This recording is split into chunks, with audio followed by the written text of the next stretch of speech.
11, 16, 21 etcetera എന്ന ശ്രേണിയിലെ ഏറ്റവും ചെറിയ മൂന്നക്ക സംഖ്യ എത്ര?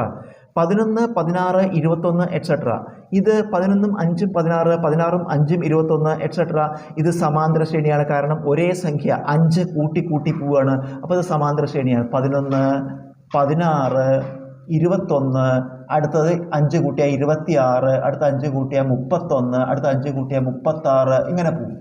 അപ്പോൾ ഇതിൽ നമ്മൾ നോക്കുമ്പോൾ 1, 6, 1, 6, 1, 6 ഒറ്റയുടെ അക്കം 1 അല്ലെങ്കിൽ 6 അവസാനിക്കുകയാണ്. അപ്പോൾ ഈ ശ്രേണി ഇങ്ങനെ എഴുതുമ്പോൾ ഒരു പ്രത്യേക ഘട്ടത്തിൽ നമുക്ക് 91 വരും, അടുത്ത 5 കൂട്ടുമ്പോൾ 96 വരും, അടുത്ത 5 കൂട്ടുമ്പോൾ 101 വരും, അടുത്ത 5 കൂട്ടുമ്പോൾ 106 വരും. അങ്ങനെ 1, 6, 1, 6 ഇടവിട്ട് പോകും ഒറ്റയുടെ സ്ഥാനത്തക്കം.